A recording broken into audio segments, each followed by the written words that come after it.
Bonjour et bienvenue dans ce tutoriel. Nous allons apprendre à créer un compte téléservice.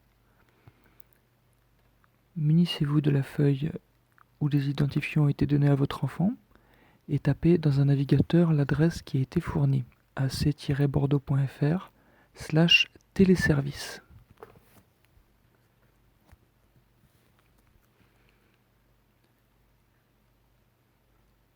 Cette procédure n'est à faire qu'une seule fois.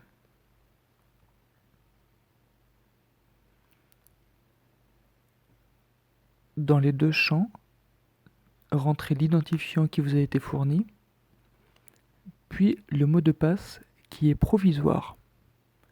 Vous devrez le changer dès la première connexion.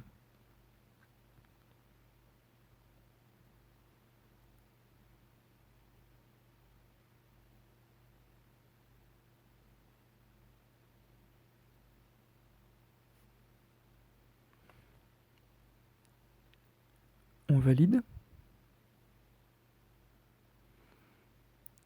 Puis, dans les différents champs, on remplit la date de naissance de l'enfant et on choisit un nouveau mot de passe. Ce mot de passe est très important, il faudra le conserver en lieu sûr.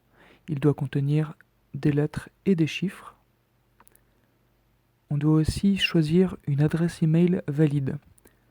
Cette adresse email permettra à votre enfant, s'il perd son mot de passe, de le réinitialiser.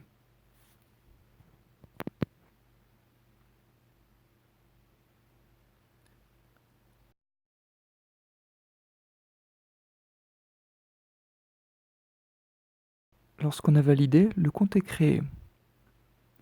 L'adresse email n'est pas encore validée, un mail vous a été envoyé. Vous pouvez ouvrir maintenant votre gestionnaire de messagerie pour aller vérifier les mails. Attention, il est probablement dans les courriers indésirables. Ce mail intitulé Accès aux services en ligne, activation du compte contient un lien. En cliquant sur le lien en bleu, vous pourrez alors valider votre adresse mail, ce qui permettra, si votre enfant perd son mot de passe, de le réinitialiser et d'en recevoir un nouveau à cette adresse mail.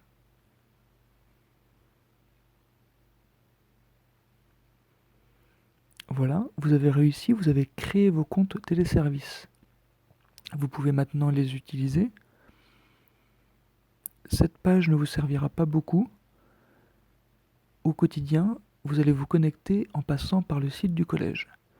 Ici, néanmoins, vous pourrez visiter le site Folios et vous aurez un autre lien vers l'ENT. Mais au quotidien, vous pouvez aller sur le site du collège Manon Cormier en tapant son nom dans un navigateur, puis en cliquant sur l'icône Argos en bleu.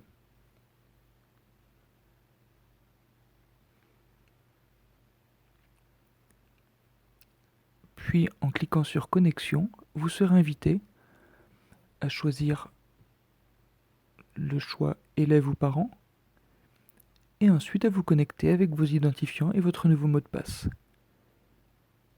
Vous arriverez alors sur l'écran qui comportera la brique Pronote qui vous permettra ensuite d'utiliser Pronote exactement comme d'habitude.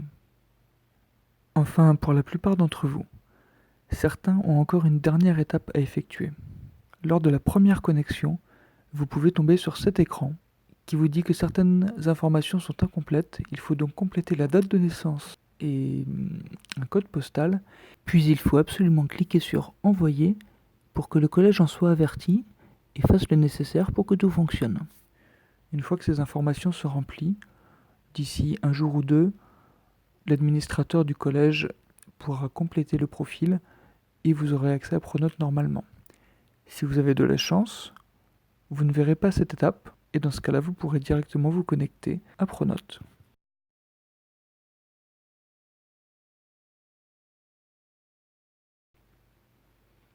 Et voilà, c'est tout pour aujourd'hui.